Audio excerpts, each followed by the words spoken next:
Hey, everybody. It's Alexander Manzoni with Manzoni in the Morning Show. How's everybody doing? I'm doing pretty well. We're getting closer to Christmas, and I've been writing a hell of a lot of new poems. So many that I have been unable to keep up with writing them all, typing them up. It's a big job, especially with all that. New poems every day. It's crazy. It's crazy. Only a few days before Christmas. I hope everyone got their shopping done. And if not, are you really going to wait for the last minute?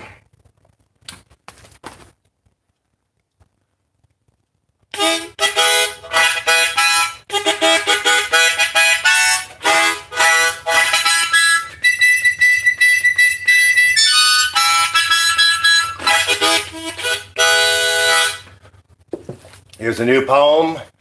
It's called Zhorny Challenges Manzoni. The poet writes a new piece on a rooftop.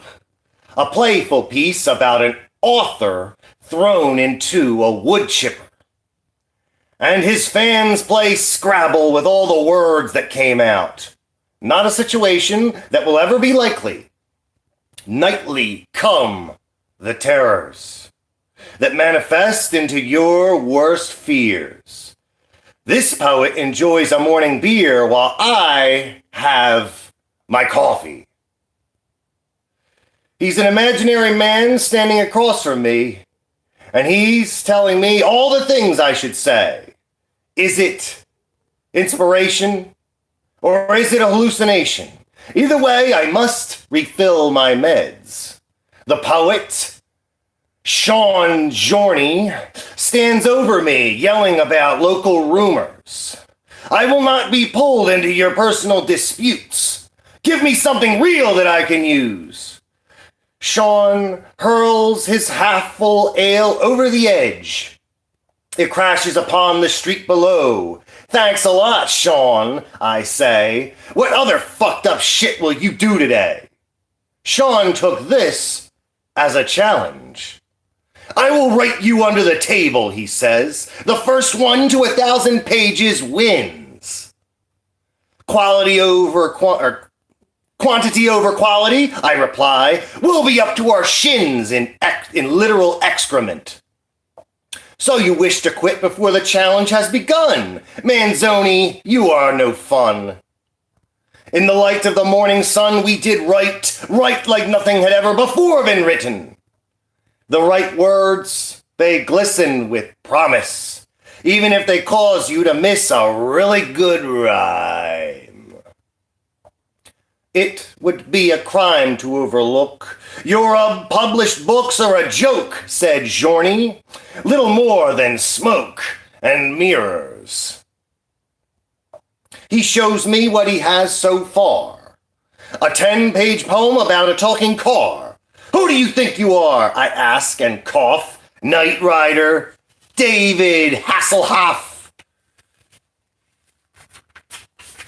Call me Kit then, you piece of shit. 990 pages to go. No time to be slow when you're in the race. A pained expression rose across my face as I realized the talking car poem is really good. Food for thought, food for the heart. I respond with a deluge of pages. Poetry fury, poetry rage. This invisible man will not upstage me. Zhorny, I wrap thee in a blanket of thorny vines. It's writing time. 500 pages to go. What do we know except lays before us? I show Zhorny my fat stack of notebooks. How do you like them apples?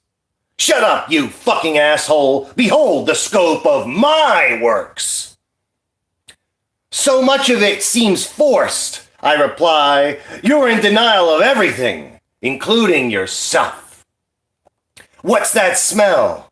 Burning paper, so much friction from our pens moving, it all caught fire.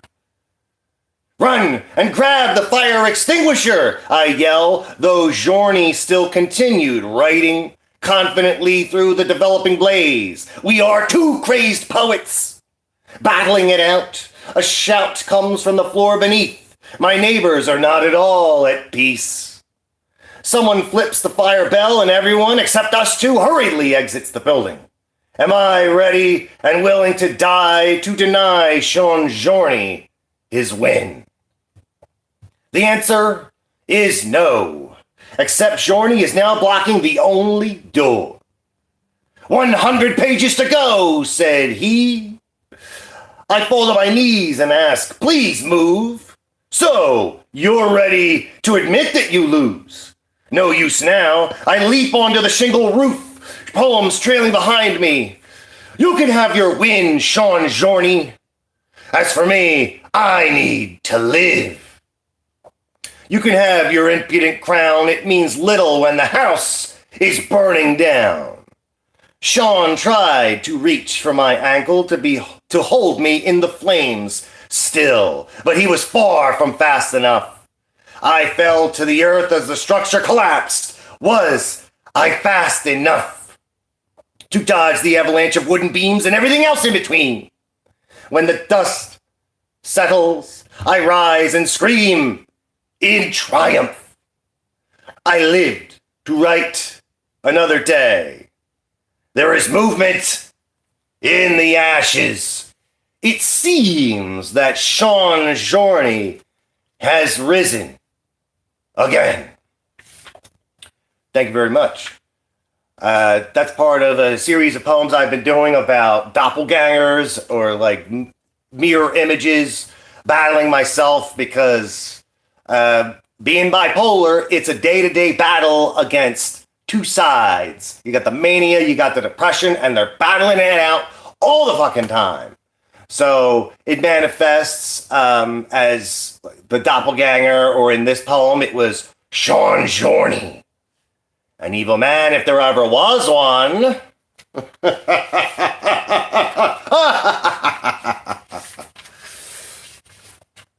This is called Pirates. Take care not to run into pirates, piloting seafaring stolen galleons. They will pilfer your stores and make you suffer. Then toss you screaming and flailing over the edge. I am a broken sledge without a handle. Who is the miner with inert dynamite? He's ready to fight as well. Do you want me to spell it out for you? That I cannot bear to continue? Every day I feel like I am through. It's true, the captain of the galleon is a scoundrel. He aims cannon blasts at our heads. Where else have we bled except through 1,000 gaping holes? Score a goal on the iron tender, for his footfalls are ponderously heavy. When the levee collapses, I'll be there with my net. Cast into sea, free the lost souls from shore to shoals. I'm dipping my toes into lava. We will take over this ship, even if our grip on reality or on our sanity is thereupon loosened. These toothless pirates will never prevail. We will die if we fail.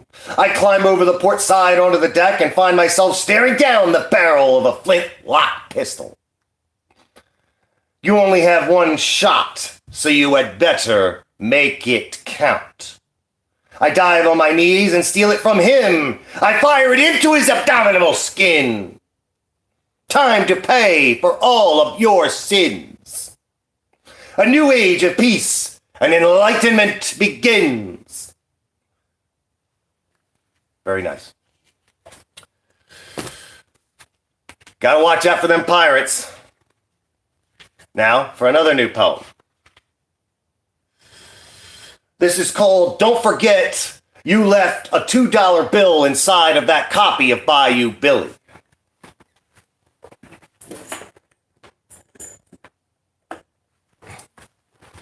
Let's get a little bit more light in here. All right. Well, how do you do? I just woke up from a nightmare, covered in neck sweat. 'Tis 2:33 a.m. Sophia's grandmother's state has not changed. In my dream, I was searching through multiple attics in a variety of half-familiar locales. My grandfather's, my great-aunt's old garage, Cousin Kenny's house where I was last arrested for probation non-compliance. So many old boxes, forgotten Nintendo Entertainment System titles, and NES in box, photos of those who are not quite entirely known by me. Dusty exercise equipment and impromptu cloisters of buzzing paper wasps. Don't forget, you left a $2 bill inside of that copy of Konami's Bayou Billy, moldering somewhere in New Jersey, in a trash pit, on my father's old lands or otherwise. These items, they must represent memories now gone to pasture, along with the 1980s Ghostbusters paraphernalia. The domino rally set with so many lost pieces, it would be unbelievable. In these internalized storage spaces, there are the remnants of spirits. Could they be in actuality my deceased friends and relatives? But then, what the hell was Kenny doing? Yelling Italian-American construction crew stereotype? He must have laid the plans for the unintuitive, obtuse design. Wandering around my mind and repeatedly wondering why. I deny myself 12 times. Crawling around the hoarder heap piled up high in thy beleaguered brain. How much flowery language shall I use? Better dig out something way in the back by the big crack in the wall. Crack in my skull? As I was digging around, it seemed that I had discovered a treasure underneath a suggestive figment of the wizard Fred Savage's power glove. Or was that the other guy in the movie? The one that plays his brother in the Wonder Years? It's so bad, and I was so young it didn't even fit me. Never you mind. Now, what was the discovery? Fritz, the cat? Mustachioed men tackling very natural women in the late 1970s, early 80s? Are those the old man's weird VHS tapes in that yellow ShopRite bag? Right there, that should have been a big red flag. Scorn the cheesy porn all you want, but back then, was it not a hint of societal liberation? Do not have to go to a creepy peep show or orgy to watch coked up Miami Vice extras fuck each other in ways that were once hardcore, now awkward and really kind of a bore. More of a weird conversation piece than anything else.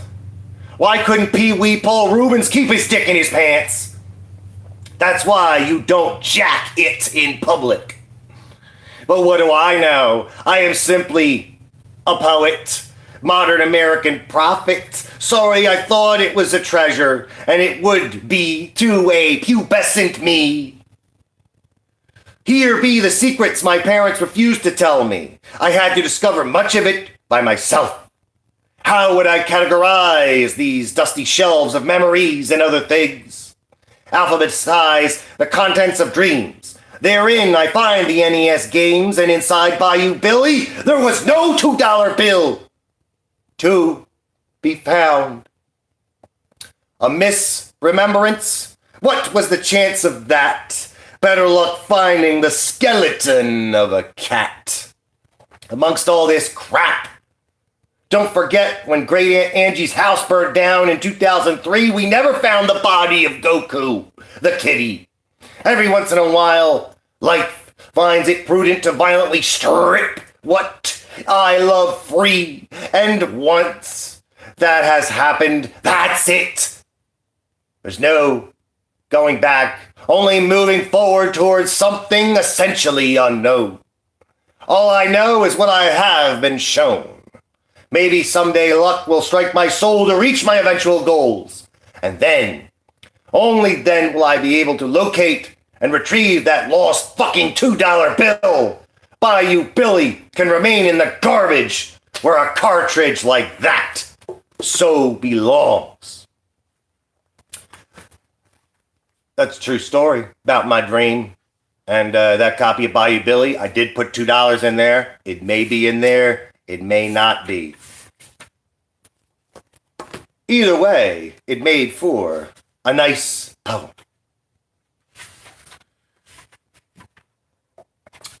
Here we go. Let's do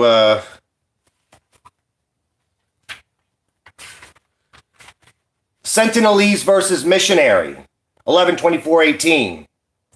They say one should not travel to where one is not welcome. Somebody probably should have given that fellow a better heads up. He thought he was doing good delivering fat stacks of Jesus paper. Instead, he is now dead. And we are debating as to what to do about this. Irate, isolationist islanders. I'd shoot my bow at you too, if I never knew anything else except my naked brethren. And you showed up alone and smiling with a smartphone and a big book of 2,000-year-old advice on how to run your life, or else. You brought your disease and told them to fall to their knees. Now, you are a bona fide martyr. In another century, they may have canonized you, a saint. Now we see this foolishness for what it is, an imperialist tactic to conquer their primitive culture without a whole lot of bullets. You can turn them on upon their own people, fabricate the danger. Your shaman is a witch. So are your soothsayers. So you had better set them all on fire to make sure. Are you sure they aren't better off without us? You know what? I think they are. There's some truth there. If they don't want you there, don't go. I knew about that island a long time ago just from videos of like top 10 places to never go or top 10 most isolated places, and that guy thought it would be a good idea. It wasn't. Now, let's do Shaman versus Sorcerer. I did a bunch of verses poems recently, so this is another one of them. It's about a shaman and a sorcerer. The shaman travels into the primeval forest on a quest to obtain the right life-saving herbs. The chief, he has been stricken with a seemingly insurmountable fever. Was it a sickness of evil? So cast by a grim sorcerer, one who foretells with bones and blood, instead of crystal clear pools of water.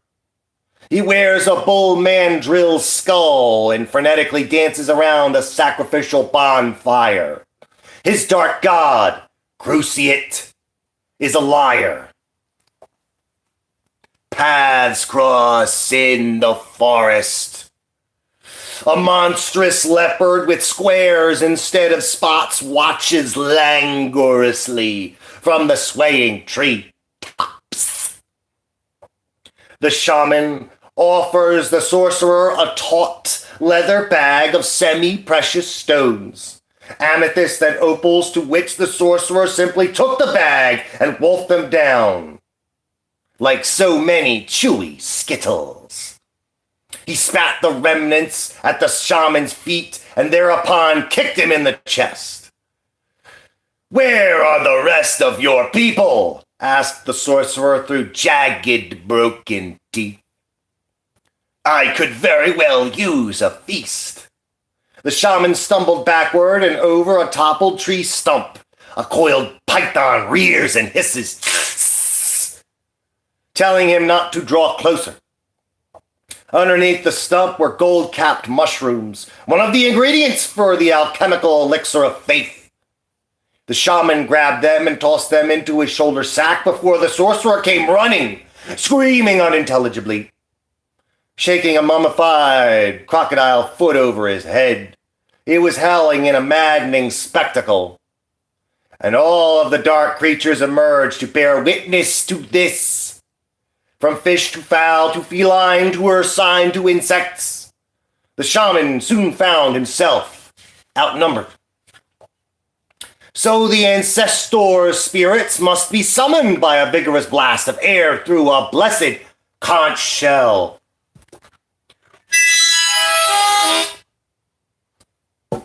It didn't sound like that. It sounded a lot better.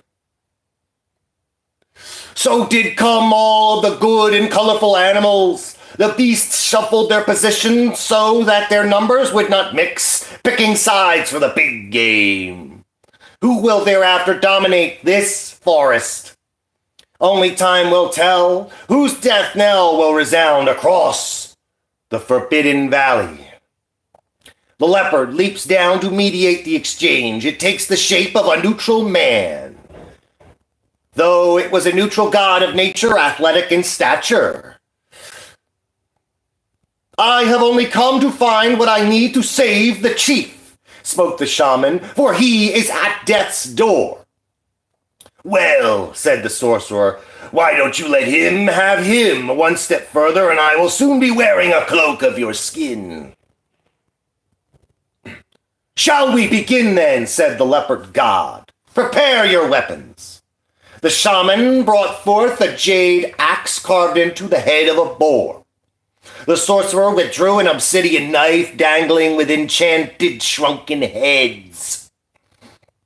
A feeling of dread crept into the shaman's bowels. An owl flies down and snatches a mouse.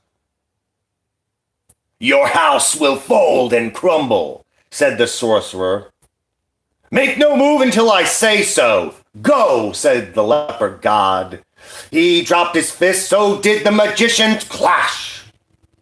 They fought up and down the winding river, delivering blows from toes to nose. What are those? The sorcerer blows a flurry of poisoned darts made of poisoned frogs. Luckily, the shaman's salve prevented toxic paralysis. All of this is madness. Could they not come to an agreement? Heaven sent an opportunity. The sorcerer reached back for his final attack, and the shaman struck him where the neck meets shoulder, shattering his clavicle. He would be able to swing no longer. Stronger now, the shaman hip tosses the sorcerer into the water and dives in after him. And he holds his head underwater until the sorcerer could no longer breathe. Good has finally won. The god gave his blessing. Under the light of the rising sun did the shaman walk until he found what he sought. Gleaming in a clearing, he collected the herbs and traveled back home to hopefully save his chief, which he did. I like telling a story in a poem. I do. I like combining the poetry and the storytelling together. It's very nice. I enjoy that a lot. Now, another poem. This is called I Can't Put My Phone Down for Long. Late night again, the rain is pelting the shingled roof outside. It overflows from the gutter, splattering on the concrete below. Echoes in this cavernous room with ceilings I cannot touch, even on tiptoes. I am uneasy, sifting shake for bits of bud remnants. I did it on the back of this black book of death. The one for life, it has already been filled. It helps to write. It keeps me from picking my phone up. OtterBox black case, Samsung, it is glued to my hand most days. And I will do nearly anything to be able to put it away with confidence. Anything except spend much time in lands without the signal. If I am not planning on camping, then fuck that. I need to be connected, even though I often feel distant and disconnected. It's the only way to accomplish what I wish deep down in my heart. It's what I have to do if I want people to notice me. Even if it has slowly turned me into more of a software, hardware junkie, pressing update repeatedly into an ephemeral infinity. It will only last for as long as we can manage the networks and obtain the proper materials. If what we have now goes down, we still will find a way. For we have become too accustomed to the taste of this ability to summon the world's knowledge at a moment's notice and live like we are our own television channels. This is the next level. I am my own show. It begins and ends with a few mouse clicks. I have become the immortal being that is always fading, carrying on, gazing, smiling into the unblinking laptop. Phone camera eye. What will I find on the other side? Perhaps it is me in another realm, time, or circumstance on the other side. And he's got a show too, as well. Oh man, maybe a talking dog too. I wish I could tune in. Can't concentrate because my mind's on my phone. So I better write another poem while I can, and keep on writing when I think I can't. No time seriously wasted while filling up white pages, and that is a good thing. For me, now that it is done, it is time to retire to bed. It can all wait until tomorrow. Even so, I made it a point to turn the sound all the way off until the phone, it can reach me no longer, unless I allow it. Thank you. And if you're looking for a weed review, I'm going to do that shortly on another video because these weed reviews violate the terms of service for Twitch, which I just started a new channel on. You can smoke weed, but if the video is about smoking weed, like a review or whatever, it can be taken down. So I'll keep that separate, and that way people searching for weed reviews on YouTube can be like, oh man, there it is. Instead of having to go all the way through all these videos and stuff, and I think it's just getting lost in the shuffle anyway. I hope everyone's going to have a great Christmas, and I am looking forward to hosting a Manzoni in the morning Christmas Eve show, and I'm not sure what time that'll be, but I'll try to make it in the morning, that way it won't inconvenience too many people. Yeah.